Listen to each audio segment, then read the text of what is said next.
Take them out. It's your responsibility. It is. It is. All right. Da, da, da, da, da, da. Welcome to the Star Trek stream. I'm going to call it that because it's Blind Press's thing, but now it's my show right now. This is good. The usurper has begun. I have the power. That's awesome. Control. So, we control the vertical, the horizontal. we control it all. Now, we have Irate Prostate. Hello. Say hi. Hi. Then we got the One Ton Hammer. Hey guys. And then we have Dax, who's it's his selection of episodes today that are gonna teach me because I know absolutely nothing about this show. Indeed. And then on top of that, we have a special photo of René Aubergenois because we lost Odo last week, recently, and couldn't do a show last week and this week, so we have his face up. Unfortunately, I could only find the Mary Sue, so they're gonna get some publicity. Sorry. All right. So, how do we start this? How do we usually start this show off? What's the process? BP usually reads off the episodes and gives a quick summary, and then basically turns it over to the person's week that it is, and they talk about the 3 shows. Well, we're gonna watch 3 episodes of DS9, or talk about 3 episodes that we should have watched. I don't know what they were, but Dax, what are we watching? What are we talking about today? What should I have watched that I didn't know? We are doing 2 Ferengi episodes, which I believe is right up your alley. Yay, Ferengi! And we're doing 1 Miles O'Brien episode, which is up my alley. The first choice. He's better chief. He's oh my god, I love Miles O'Brien. I could gush on him for a while. It's okay. You can have the heart eyes for him all you want. If I could find the little emoji thing, I'd give you a heart emoji over it so you could have little stars. Anyway. So the name of the first episode is House of Quark. No, I don't remember what the seasons are, so I'm going to have to be typing in the middle of this to find the other 2. I'm stalling for time. Okay. Or Dead air is okay. I Dead like Not Dead Air. acceptable. But it's okay. Wait. Oh, let's skip in. Oh, there's another person? Hey, there's the old man. Skip probably knows. I didn't see it. Asses. I thought I've been sitting here for a long time. Wow. Sorry. I I didn't know. thought you were not going to let me out. I was just about to take off and go do something else. Wow. Should have said something in chat. The chat was there. I did. Chat is it's all up there. I am here. Why is Pincalo not letting me in? You can see it right there. But seriously, I mean, if you guys just want to do 4, that's cool. Boy. No, I didn't know. I got no idea how this shit works. That's cool, man. No, what ended up happening was because I'm using this little tiny screen, right? I don't have my giant TV, so it puts up. I got 5. I got me, the share screen, Irate, Hammer, and Dax in the top row, and it showed up on a bottom row where you came in, and I didn't hear the ding. Okay. So I'm sorry. No, it's no big deal. I'm sorry, sir. Please don't give me the break duty.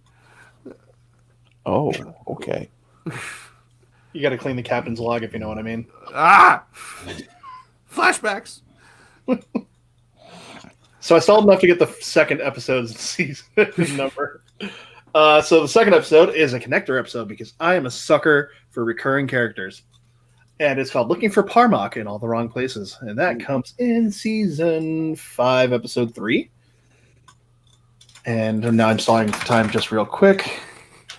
Nothing like a little bit of stalling. That's fine. No. In the meantime, who's in chat? We got Costin. Hi, buddy. Original Shroom is here. And there's also some other people who haven't spoken. So if you're in chat, speak up and I say hello. See, look, I'm getting blamed. It is your fault. I get blamed by Costin. Totally your fault. Who? Is that Boogie? What? Just Avatar. Is it upside down Boogie? Ew. I don't want to see upside down Boogie.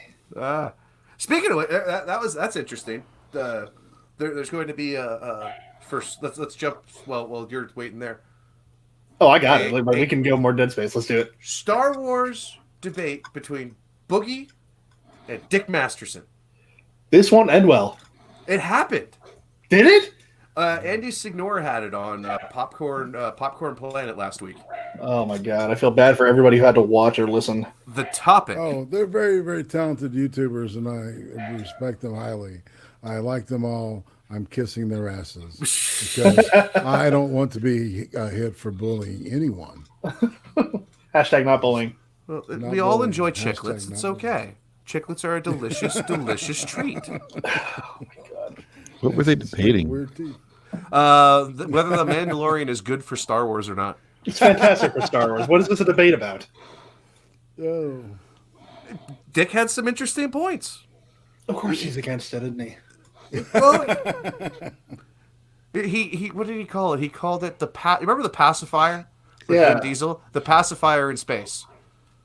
For Baby Yoda, I guess maybe, but that's not gonna last. Hopefully, and even then, it's been doing good. The Baby Yoda's great. pacifier in space. I haven't watched it because I don't watch TV. I don't know why, because I I'm not never. giving Disney Plus my money. They can, well, no, I can't say that because again, hashtag not bullying. That's right. We like each other. Oh my God, Dax, you found your information yet? I did. Okay, the last episode I chose is actually in the season prior, season 4, episode 19, called Hard Time. So, what is the first one about? The first one, it's about Quark. I like Quark. Quark's the bartender. Quark is the bartender. He's the greatest bartender known to all of spacedom. And in this episode, Guinan. hey, she was the smartest bartender. All right, I don't know if she could make an actual drink. Do we have our first debate? Okay, let's go. Guided versus Quark. Go. She was the MacGuffin for knowledge. You had a problem, you go to her. She had all the answers. Agreed. The real counselor. She really was the real counselor. I worried that Deanna Troi was going to be so fired by like season 5. It's like, okay, well, you know, I liked her. Like Marina Sirtis is hot, still kind of hot for an old lady, but you know, I mean, I still do it, but Yeah, so it opens up with Rom and Quark talking, and Quark's bitching about how nobody's at the bar. It's 2100 hours, and you know there's nobody except for here in the back this drunk Klingon, and he wants more blood wine, blah blah blah, and then Rom tells Quark that, oh, by the way, he's out of money and he wants to run a tab. and this breaks Quark, and Quark's like, oh hell no! What is a tab? Piss off! Yeah, and so he pops up to the Klingon and you know, kind of puffs his chest out and says, "Where's my money?" Blah blah blah. And the dude stood up, you know, and called his bluff, and he kind of cowered down. Okay, we'll arrange credit. And the dude pulls out his knife. Something happens, and the guy falls on his knife, and he's dead. Yeah, they struggle for half a second. He trips and falls on his own blade and dies. Yeah, That's a very well balanced Klingon. Yeah. yeah. Well, it's not considered to be an honorable death. Does It's that, not I was gonna say, considered does to be that an honorable count? death. No, and that's where the next point of contention comes, because then this He was guy's drunk. rival, who he claims is a sibling, which is not true, comes in and is like, so did he die an honorable death or no? You better tell me, because if you don't, I'm going to kill you. And, you know, first Quark's trying to take credit for it because it's getting him all this business. People are like, wow, Quark took down a Klingon? That's badass. It's awesome. And, of course, he's living it up. He's like, oh, yeah, I told him, hey, no more. You got to go. He didn't go, so I had to do what I had to do. Of course, he starts cowering in front of this other guy, which I think is what's that guy's name? What's the character's name? I have it here somewhere. Where is it? Dagor. Right. And yeah, Dagor's like, okay, good, as long as he died honorably. So he leaves. Quark is like, all right, cool, no more problem. Before he knows it, then this other Klingon woman and her liaison, if I may, come and they corner him, and it's like, what happened? What really happened? We'll kill you. It's like, why does everyone have to keep threatening me? And it's just funny how he's just cowering in front of everybody. It starts as him just being an absolute wuss. And I like wussy Quark. It's always fun to watch how he gets out of problems. Yeah. But he tells them the truth. It's like, no, he fell on his own blade. He was so drunk he couldn't fight. And essentially they figure that, well, that's bad, but we need you to come tell the council that. And he's like, well, no, I don't want anything to do with this. And they convince him, for better or worse, to go and talk to the counselors and talk to the High Council, and it's like, hey, no, this is what happened. But before everything can go down, she explains to him what's going on. Her name is Grilka, and I mentioned this because again, the next episode also involves her, and she tells him that this guy Dagor is just trying to get all their property, and they've been seizing up land, and they're dicks, and they don't like him. They hate each other, and it's just not ending well for her at all. And before Quark can really say no, she convinces him to come help. And it ends with, well, that little part ends with her liaison, like, speaking some Klingon. She speaks it back, and then she kisses him, and they get married. They're married on the spot. He doesn't know what happens. Quark is now married to a Klingon. And it just, man. That's Grilka. Grilka's so I love good. that. That name is great. It's Grilka. Grilka. Grilka. Hot Grilka. Sounds Russian, doesn't it? Yeah, well, I mean, she's Russian me with all that love. But she does this because Quark needs to become the head of the family because he's got the honor because he took down the last head of the family, in which case he gets the the rights to say, hey, I took down your man. I'm good enough because I took him down. You're going to take me. And he didn't know he was saying that. So yeah, so he becomes the head of the house. So now it becomes his house, and he's responsible for it. And they go off to to Kronos, and they have to go before Gowron, and he's trying to explain what's going on, but he wants to do it logically. He's like, I'm not a fighter. If I go in there, I'm gonna get my ass kicked. All right, tell me about the finances. So he learns everything he can about their books. He goes up to the council and he explains, like, basically filibusters them on this is what's going on. Basically, he's being, shifty with the land, and Gowan's like, I really don't understand this. I'm tired of hearing about this. So basically, you're saying he was a Ferengi, and Quark's like, yeah. Yeah. And of course, Okay. yeah, Dagor challenges him to a fight, and Quark has to go home and train a little bit because he's gonna get his ass kicked and killed. She looks like she could eat somebody. Oh, she's so cool though. She's actually a pretty Klingon. She's one of the more prettier Klingons that I've seen. Oh yeah. I'm trying to get this picture to come up. Yeah, a lot hotter than Bator and Lursa. Yeah, but they've got the racks that won't quit though. That is Yeah. a very, very true statement. we're fan fagging over the Romulan. I mean the Klingon. Romulan. Ooh. They're got some pretty Romulan Romulan. collaborators. Hey, they collaborated with the Romulans. They did. Well, actually, would you? Goddamn Kinnemer cards. What would be better, the green bloods or the purple bloods? Huh. I think I would survive longer if I. Well, no, it's not necessarily true either. If I became a senator, I'm definitely dead. So if I were just strong enough to handle a Klingon woman, I'd go with a Klingon woman.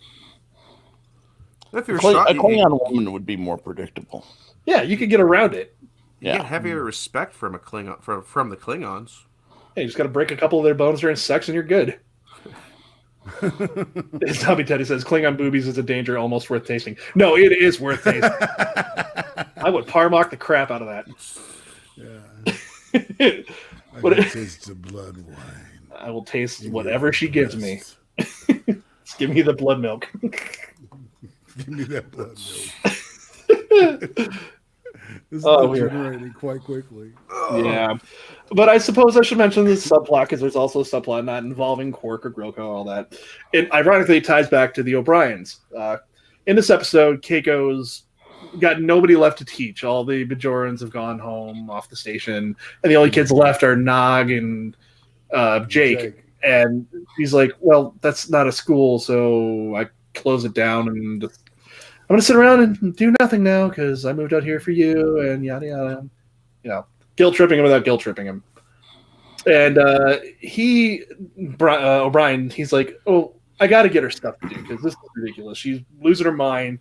She's hating what we're doing here. I got to get her active or she's just never going to love me again.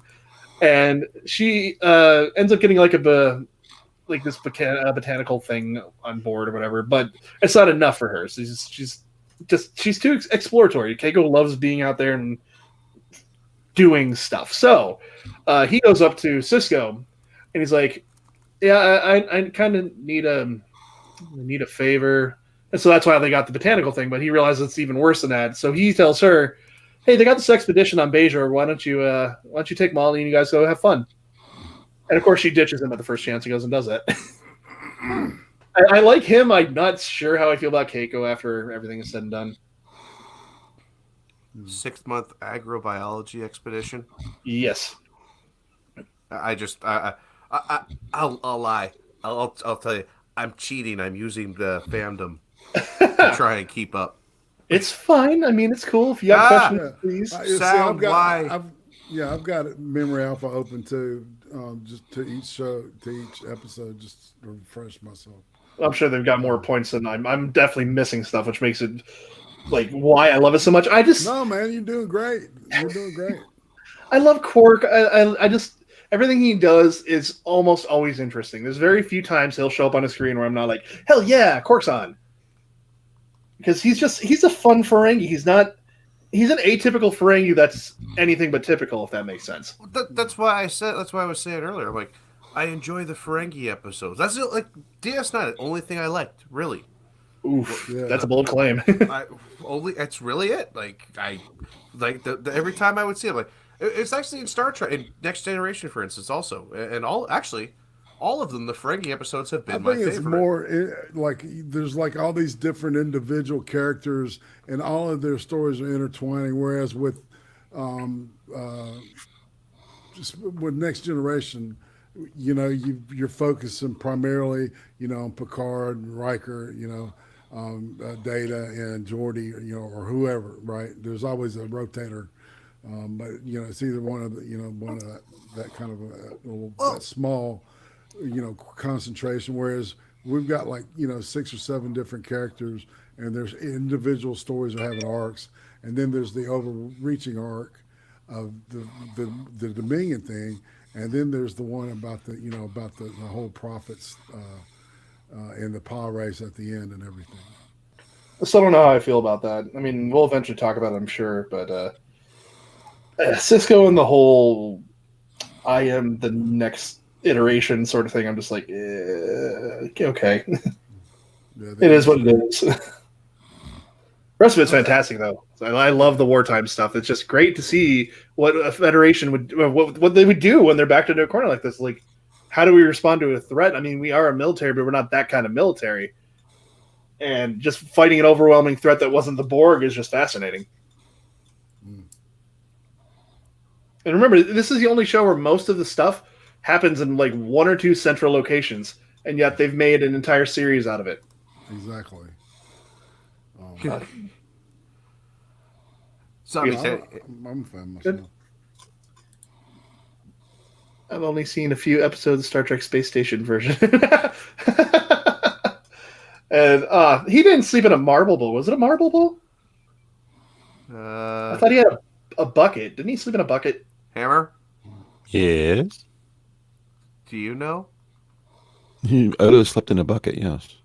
Yeah, I thought it was a bucket. Stop messing with me, Teddy. I'm done with you. There was an episode where Quark was trying to bribe Odo, and he says, "What about a gold-pressed latinum bucket?" Yeah. And he actually considered it for a second. It's so good. He's just like, no. They ever show him sleeping? Like, I see all these memes. Him sleeping, no, you don't really see him sleeping. You see him coming out of the bucket a couple times. Is that where he like materializes? Yeah, he just sort of like spills out over. 90s graphics. Yeah, they're so good, aren't they? Some of that stuff holds up. Compared to some of the shit today, I will go with a lot of the 90s CGI. Yeah. Oh, man. Jurassic Park versus Avatar. Oh, shit. Yeah. You should see the shit like they're doing for like shows like Riverdale and stuff like that. I've seen it, the stuff that they do for Riverdale. God, it's horrible, man. I watch, there's a guy, Alex Myers. He breaks down all those shows, and it's the only way you'll catch me watching any of this new stuff. I was going to say, if you actually watch it, I'm going to lose all respect. No. He actually does a really good job of just breaking down all of these horrible teen shows and movies. Yeah. Like, he does Teen Wolf. He does, he did all the Sabrina stuff. But all the stuff that was the edgy teenage stuff that we look at and go, the fuck is wrong with you people? That's what he does. I think I've always had that feeling. It's like, well, who the fuck are you, and why are you trying to tell me what's good and what's not? Let's do a buddy check. Scamp, are you still with us? I'm still here. Okay. Somebody's snoring into their microphone. No, I was just looking for Odo's bucket.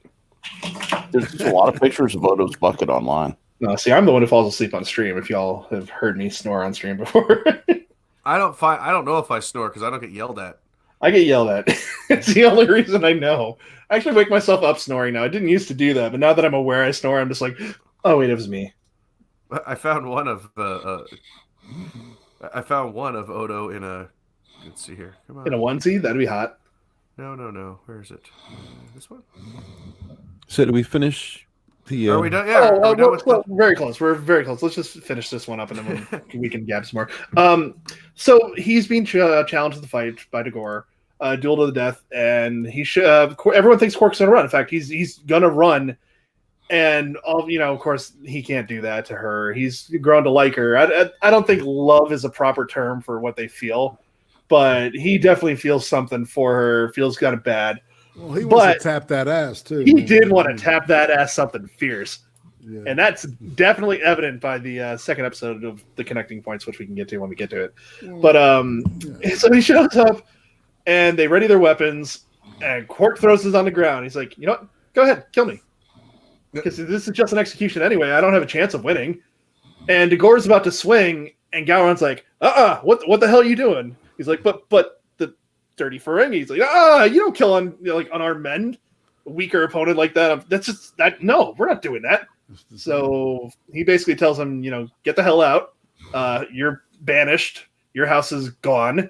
And Quark wins the day, gets slapped by the Klingon, because that's basically their way of saying, let's get a divorce. And they make out a little bit, and he gets to go home alive. Yeah, they did more than make out. They definitely had some Parmok. That's right. They Parmok. They Parmocked all night long. Good Parmac. It's all about the Parmac. It was good. It had to be good. I mean, well, so all right, so that's kind of like the condensed version of what happens in the next episode. But then again, there's another part where it's Worf and Jadzia Dax. Right. This is basically another reason why I chose it, because it's not just a Quark story. Is that it's the introduction. I think it was a little rushed, but we can talk about it in a second. The introduction of Worf and Jadzia as a thing. Because those who don't know, obviously, I mean, if you're here, you've probably seen the series anyway. Because if you're listening to us, it's like spoilers beyond spoilers, and I feel bad for you for about 5 seconds, and then it's your fault. Yeah, 1995 spoilers. Just yeah. But so they get married at some point. But this is where it all starts. Is I can actually let's just knock it out. It's a very short explanation because it's basically kind of the same thing, in the sense that she comes back. I don't even remember the reason. That's how much time has been since we were going to air this and when we actually started doing this episode today. I got to look it up. I know for a fact she comes back and is just talking about how she needs something from him, and he's more than willing to do it because he thinks how he loved the Parmok the first time around. And he's got to get some of that. So he goes to the only resident Klingon who, at this point in the show, Worf has joined the cast. And Worf starts having a thing for her because, right, to be honest, it's the only Klingon female he's seen in a while, and she's pretty hot, He says, what a magnificent woman. Yeah. And then her equivalent of a chauffeur is in love with her, too. Well, I don't get the whole love thing. I think it was the whole respect thing that he just doesn't get why she would even give him the time of day at all. And he really hates Quark, which is how Quark gets in more trouble. So I'm trying to find the synopsis here, but it's pretty much that. It's like House of Quark leads to this, and he wants to kind of get back with her because he wants to tap that ass again. That's really the short end of this here. And he needs help, so he goes to Worf, and Worf reluctantly starts helping him only because he wants to get with Groka, but he's considered still persona non grata to the Klingons. He's not really accepted yet. And although they say, yeah, you're a good dude, you're just not material for her. He gets annoyed that Quark's getting the attention. Jadzia is trying to explain, hey, there's some hot, femme meat right in front of you. What are you looking to this bitch for? And pretty much it summarizes, just ends in everybody banging, and it's great. Yeah, but there is a thing where Quark gets challenged by the chauffeur to a fight again, because that's how they solve all the problems, and I love it. And then there's O'Brien and Kira. Kira. That's right, the pregnancy stuff. Yeah. That was a weird subplot to me. That was strange, but you know what? Which I don't like Kira. I don't like anything with Kira in it. So much. Well, that's because Nana Visitor was pregnant, so they just built it into the story. Exactly. Right. Exactly. That's how we got little. What's his name? Yoshi. I don't remember the freaking kid's name. I gotta look it up.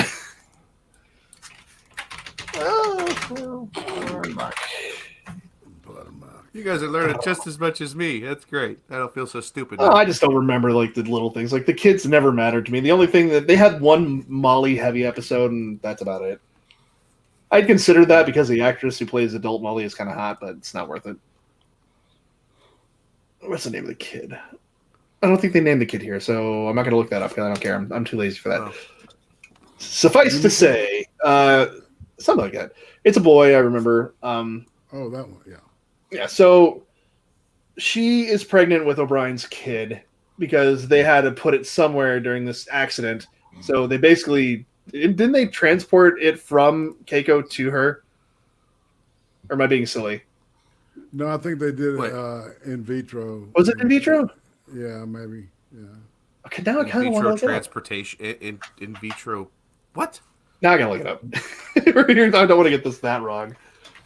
Well, I mean, that's the only other reason I can see for her carrying the baby. I mean, she's not a douchebag. So. And then later, Keiko is pregnant. Right, Kiriyoshi, that's what it was. That's the name of the kid.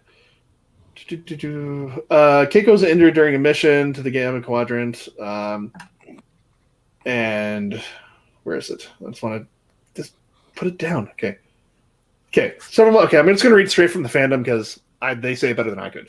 Several months later, this is after the incident where she gets pregnant, Keiko and Kira were involved in an accident aboard a runabout in which Keiko was critically injured. In order to save both mother and unborn child, Bashir transferred the baby to an undamaged womb, namely Kira's. Although the procedure requires various hormonal injections in order to allow her to carry the body of the child, obviously, it proved genetically successful. However, due to the dense blood vessels that form between the mother and baby during a Bajoran pregnancy, Kira would have to carry the baby to term, as a transfer back to Keiko would prove too dangerous for Kira and the baby. And so she moves in. Because I can stop reading this now, because that's the funny part. Kira Nerys moves in with the O'Briens because they want to help her through the pregnancy because she is carrying their children, the child. It's thanks for having our kid here. Let's pamper you as much as we can. And Kira and Miles really never got along that great to begin with, and for obvious reasons, Kira's very standoffish, and Miles likes communication when it's necessary. And he doesn't like people barking at him. And she barks a lot. I mean, you could say she's a female dog. Anyway. So that subplot goes along where they're at each other's throats, and Keiko's like, okay, enough of this shit. You guys are going to go hang out on a planet somewhere together so you guys can get along and figure out what's up. And they both chicken out at the end when they're about to go to this planet. Which is on Bajor. It's this little thing in Bajor. It's like a log cabin in the most romantic spot on the planet, they said. Because they start thinking they're feeling something because they're getting too close to each other. Which is obviously not true, because he would never betray Keiko like that. And she's too bad of a character to be written well. So, Yeah. There's that. Yeah. I'm not a big Kira fan either. I try. I really tried, but I can't. So, back to the end of the episode. Worf puts on this cybernetic thing that lets him move Quark for him, and he starts getting a little too fancy with the batleth and cuts off the transmitter. So Quark is left there defenseless, really, And Jadzia tries really fast to fix the transmitter while the battle should be going on, but Quark is stalling, and they're both surprised he's still alive.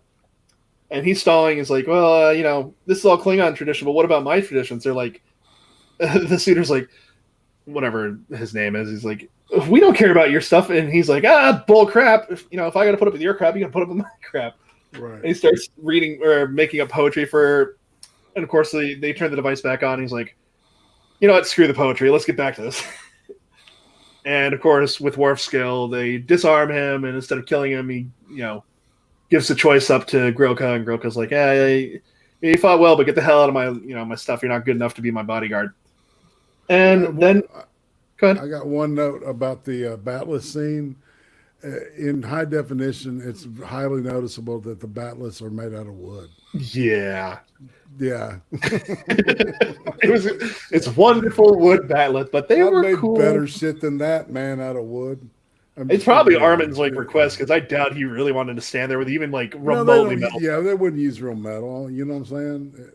I mean, I would. It'd It'd be too fun. heavy and shit. Nah. The Batless is a terribly designed weapon, but God, it looks fun. Yeah, it looks fun, doesn't it? Because you're not gonna. I could talk about the Batless design for a while, but that's not the point of what we're doing here. Talk about the episode, which is pretty much over. They all decide, hey, we like each other, both pairs, and they're like, time to bang, and that's why it's called Looking for Parmok. So everybody did get laid. Everybody but Bashir got laid. And Bashir. Bashir's like SOL, man. He's like, I don't want to know. And then the next pair walks in. He's like, I've said I don't want to know. So because everybody's injured from Klingon sex, it's great. Broken arms, busted pelvises, ribs. God, Klingon sex sounds fun. Well, let's see. Where have we seen examples of the after effects of Klingon sex? If you look at any of any humans that have gone to toe with a Klingon female, tends to come out looking like they just got into a one-on-one with Ali. So Busted up. Klingon sex is totally worth. Busted up, but totally relaxed, man. They looked so satiated. God, lucky sod, little 5 foot nothing. What's the old saying about pain? It feels better when it's over. You know what I'm saying? Yeah. I mean, I would have some fun. Pain is only what your mind The makes. sweet secession is what we wait for. So that's that whole episode. Yeah, it's really uncomplicated. It's just them meeting up together, and it's just to me like one big episode. And I kind of cheated instead of finding another episode because I really couldn't think of anything on the spot. I'm really bad at that. I would have to watch the whole series as I go and be like, You had this 3 one. weeks. See, but I wasn't going to change my mind because I committed to it and I made you guys watch them. And I might be lazy about it, but I also stick to my guns. I gave you guys the 3. That's what you had to watch. And Pincalo failed. I wasn't told about them. You should have known. I mean, I didn't know about all this shit till like 5 hours ago. you got 5 hours. Each episode's only like, what, 52 minutes at that? Do you have 2 kids? No, I have There you cats. go. See, I have 2 kids and 2 cats. But I have you guys. Meow. Yeah. Evil. Why do I hear? Okay, what's the snoring? It's driving me nuts. Is there a dog asleep in the background? I'm not asleep. No, Do you have a puppy on your? Does someone have a puppy on their lap? not at all. I hear snoring and it's driving me nuts. Yeah, I've been hearing it all stream. I've been hearing it too. I've heard it, but it's not me, so I'm okay. It isn't me. I'm just sitting here listening. We could do the quiet test Do the quiet test. where everyone's quiet and then we figure out where it comes from. Yeah. Nope, right there. Either way, so what's the third one? What's number 3? Third one is actually a deep messaged one because I couldn't be too fun because I always got to throw in one that actually makes you go, God damn, that was something else. And I chose Hard Time. Hard Time is a heavy O'Brien episode in which he is sentenced to hard time in prison for whatever. They believe he committed some sort of sabotage or subterfuge, one of the two things. Espionage. It was espionage. Yeah, even that is irrelevant. The point is that they put him in this simulated prison where he believes that time has passed beyond a few hours, but in the real world, of course, it's a few hours. So he spent subjectively 20 years in this prison. Right. And so they don't incarcerate convicts on this place called Grathi. It's just they put them in these simulations and they say, hey, it's barbaric to lock somebody up for all their life. We're just going to give them the experience of living out a life where they don't get to do anything. Yeah, it's very expensive. They say. Yeah, they're not wrong. They're all about saving that money. I mean, it's pretty out there.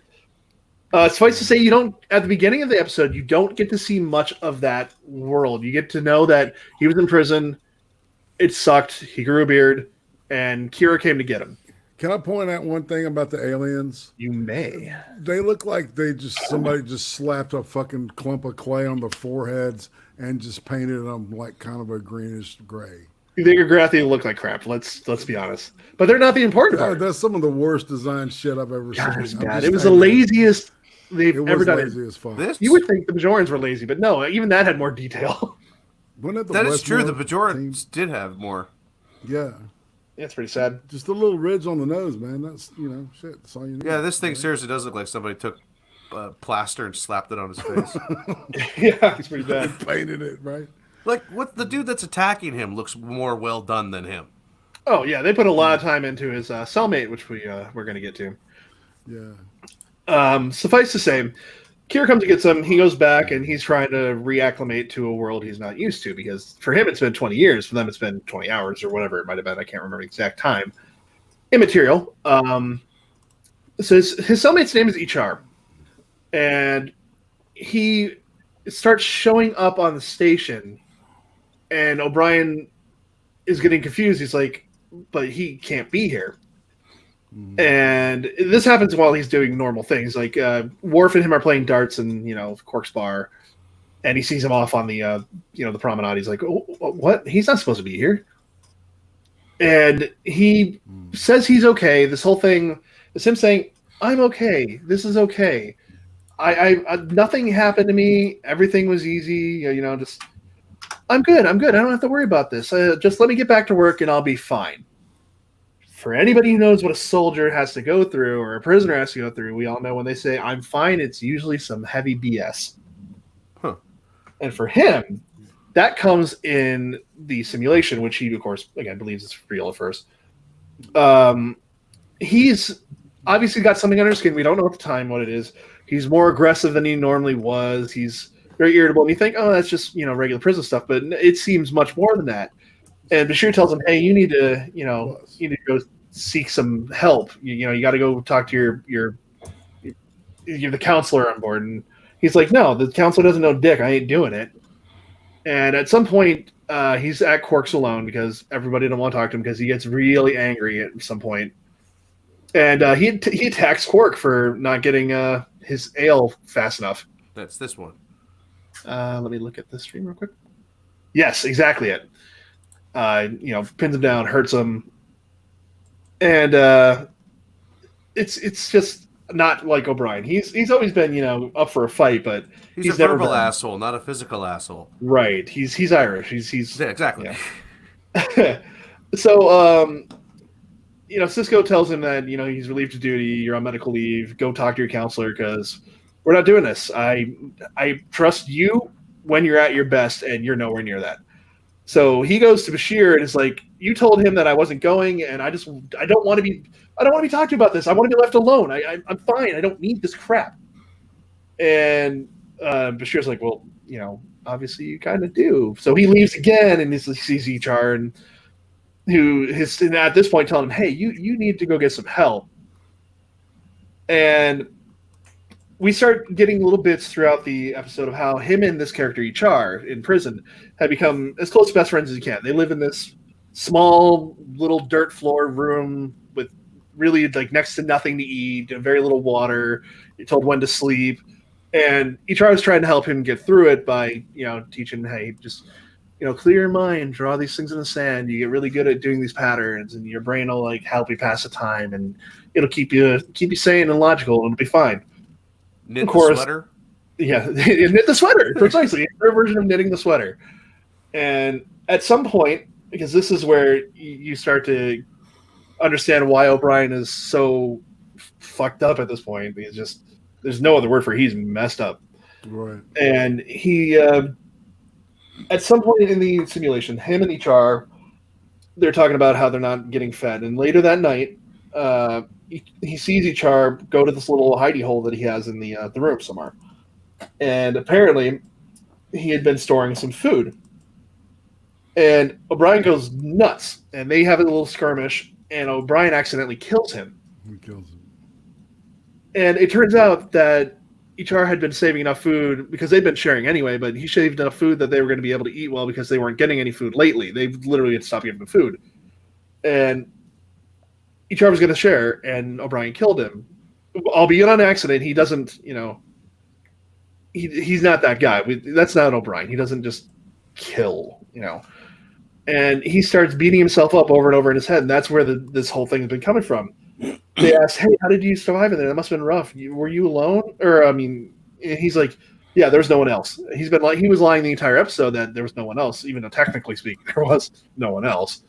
But he ends up going back to his quarters. He has a huge fight with Keiko and Molly because he ends up screaming at Molly because she wants him to desperately look at the picture. Like Pincalo, you said you have 2 kids. You know how that goes. It's like, "Look, Dad, look." And he's like, "No, I just kind of want to sit here. Just everyone piss off. I'm good. Just shh. Dad needs quiet time." And she's like, "No, look. She's like, "I don't want to look at it." And she starts crying, and he looked like he was about to hit her. And Keiko just can't even look at him, and this is like, he storms off, goes to the cargo bay, starts flipping tables, so to speak, and he goes to the weapons locker, and he grabs a phaser. That's this scene. Yes, indeed. And he sets it to maximum, which is one of the few times you actually get to see a phaser being set to maximum. So those who say that they just have 2 buttons, that doesn't. No, you really have to get into there and get it to go to maximum. It's a little slider, I thought, because I had a phaser as a kid. It was a slider. Yeah, it should have been. And it's an interesting thing. I could talk about the tech all day. I would have been engineering. I'm just saying. But suffice to say, Bashir was looking for him because he knows stuff's going on. Keiko probably told him. And he sees O'Brien sitting there with the phaser under his chin. And he's like, "Dude, what the hell?" And then O'Brien tells him about how he killed HR over the pieces of bread that they were saving for the both of them, and how the guild's been eating at him. And O'Brien thinks at this point he's not redeemable. He's an animal. He's a monster. I mean, how could he have done that? He's not that guy. He killed somebody for nothing. And Bashir tells him, "No, I mean, even if that were true, he would have. If he were a monster, he would have had no regret for doing this." Which obviously he does. And so O'Brien is still O'Brien. He's not this dangerous beast. And he talks him down. And you think at the end of this, like, wow, this is some crap. I mean, that hurts. I mean, you're looking at him and like, wow, he was so steadfast, so stoic, and he's ready to take himself out because he feels that guilty over what ultimately didn't technically happen. That happened for him. Right. And it ends on him, the note where he, gets new treatment. Bashir tells him, "Hey, you got to go to this guy like often. It's the only way you're going to get better." So he agreed. He had been arrested for espionage. Right. Which may or may not be true. We never know. That's not even important to the story.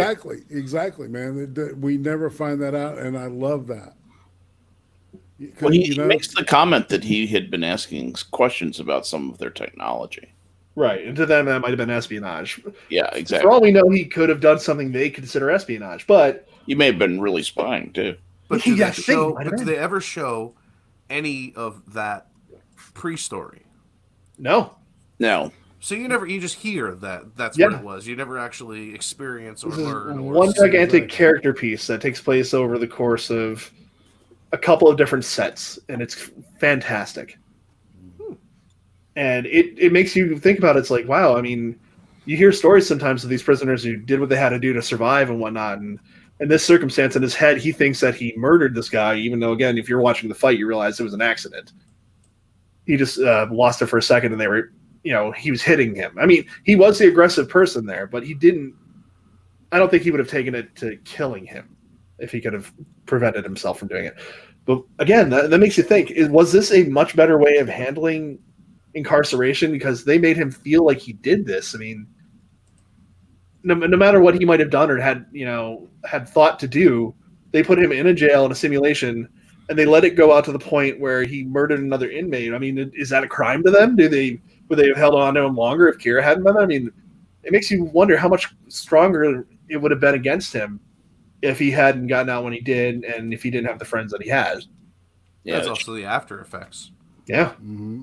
Well, Showrunner was probably just interested in keeping the bad makeup job off the screen. Suffice to say, this is one of my favorite episodes. I had to pick one that's actually one of my favorite episodes that sticks with me.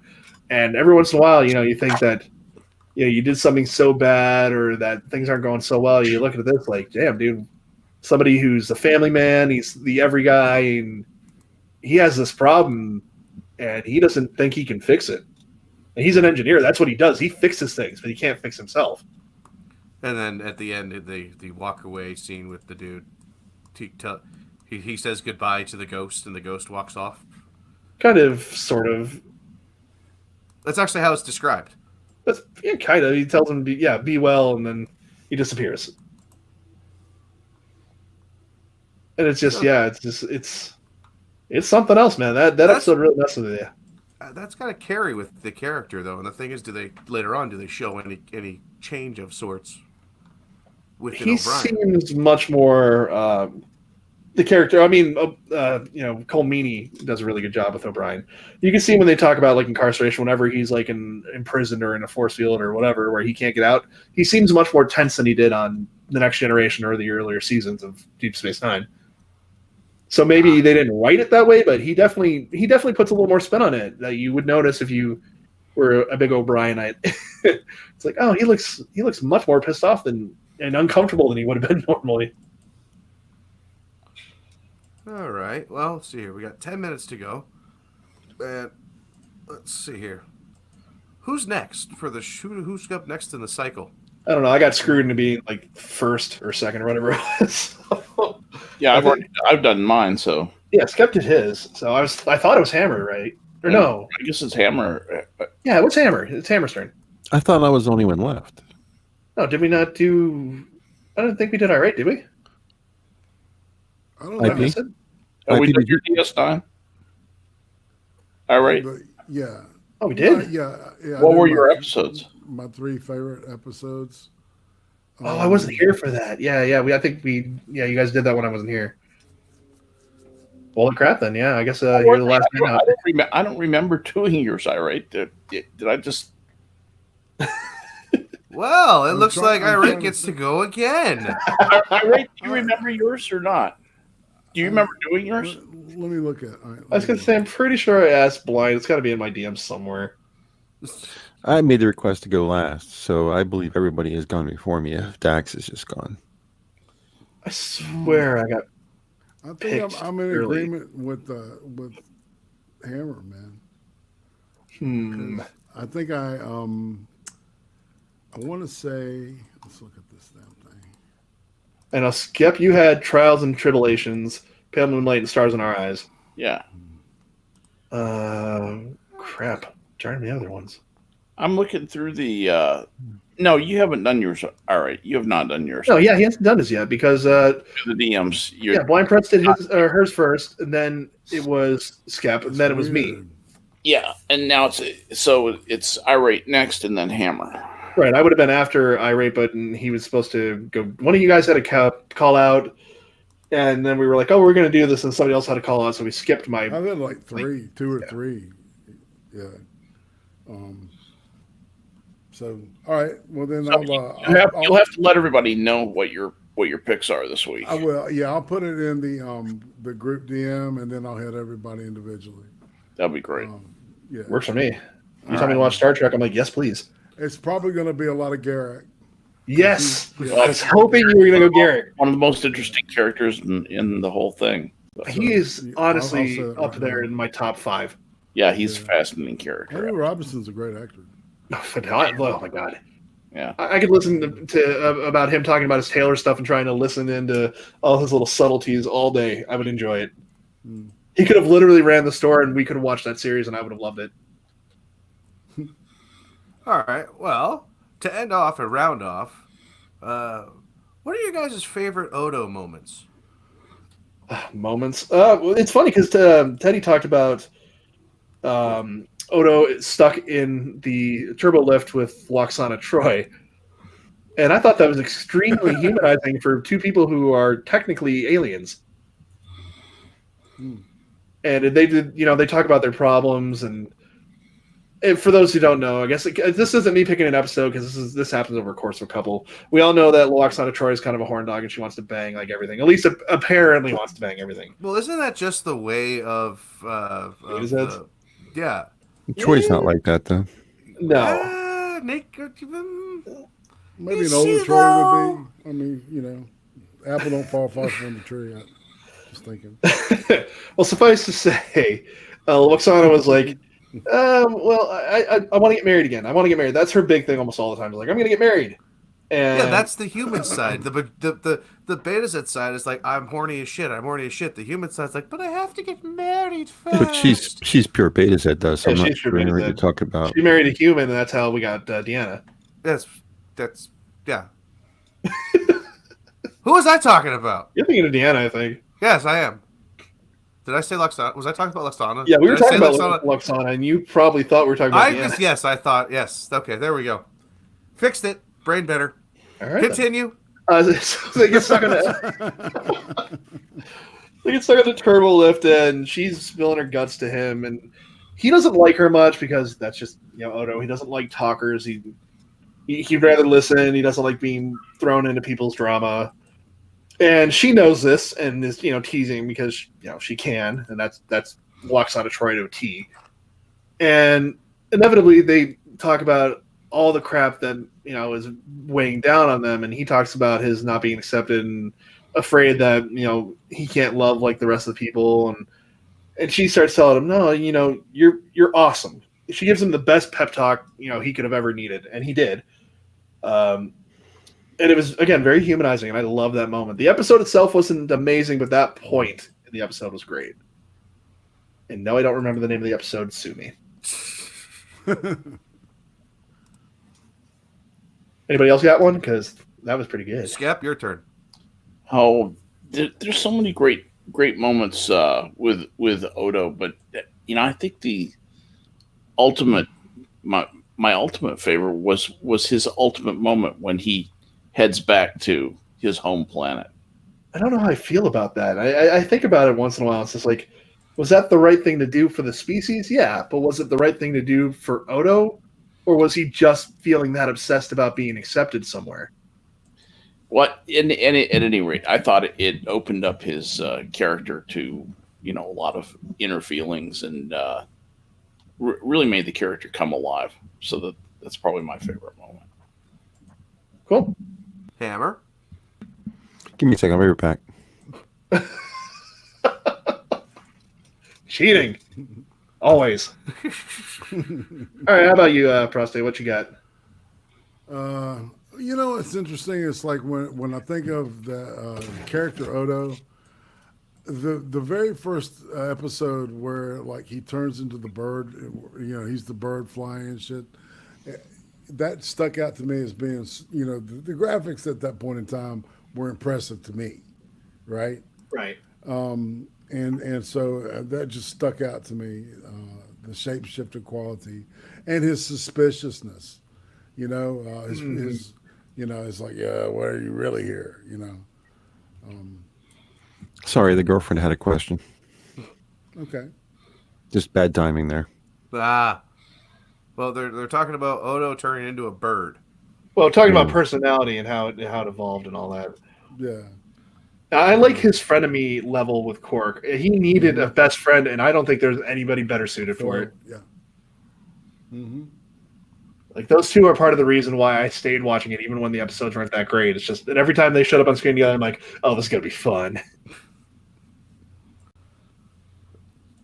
And finally, Hammer. I was never really a big fan of Odo. I don't think they wrote him very well. He was House MD without a sense of humor, really. Bold claim. So my favorite time or scene with him is when he died in the Mirror Universe. Yeah. That was cool. It just splattered him. I mean, I'll give you that. That was pretty cool. It was a cool episode, actually. And I'm not even a big fan of the Mirror Universe episodes, but that was fun. Oh, I am. I like them. There's like an entire section that you have to go to see Mirror Universe stuff on the on the fandom stuff for Memory Alpha. You keep having to find different stuff. Try to find the splatting picture. It's interesting. I mean, I liked the episodes. I never fell in love with the Mirror Universe. I mean, it actually made Kira kind of seductive, which was kind of hot, but that's about it. Yeah, I never liked Mirror Universe either. Thank you. It was fine for TOS. That's great, but I'm glad it was never in Next Generation. I'm surprised I didn't go back and try to do that. Yeah. I always thought that too. It was well implemented in Enterprise, though. Yeah. I think the one they did for the TV show Enterprise. Mm-hmm. I think that one was really good. They even changed the intro to the actual show for that one episode. Great, that was pretty interesting. Yeah. Yeah, that was Cisco and the Nagu staff. The Nagu? You mean the Nagus? Nagus. Someone who likes Ferengi. How do you not know the Grand Nagus? It's the Grand Nagus. I don't read well. Inconceivable. You think Monkey doesn't read well? Jesus. It's inconceivable. Oh, I know he doesn't read well. This is the same actor. Yes, he's a great actor. Yeah, I can't remember the dude's name, but he's great. I like when he's going kind of like nuts, and then Moogie runs the Ferengi. Yeah. It's so good. That should have been another pick. If I could have picked more Quark episodes, that would have been another good one. This one, he's trying to tell her to back in the kitchen. Take off your clothes, Mom. Yes. So gross.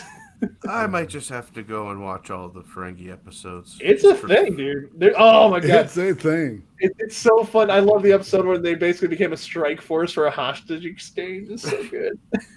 See, the best. See, my favorite exposure with them was like in Voyager, when they found them on the one. They found, who was it that went through the wormhole? It was the connection episode to the wormhole episode in TNG. Right. Oh, the two Ferengi who took over the planet. Yes! That was fun. They went through the Barzan wormhole and got caught there. Yeah, because they On the other kept side. changing locations where the exits and entrances were. That was like a kind of a chilling ending to that, wasn't it, man?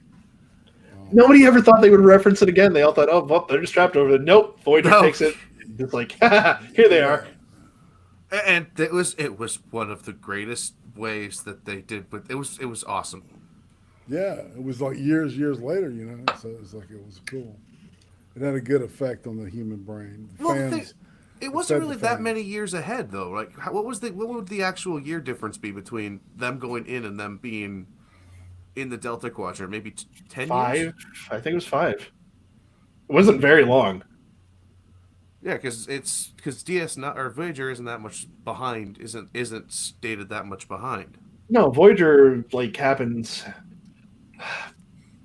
I'm trying to remember the exact point because I actually looked this up at some point so I could watch them all chronologically, which was a mistake.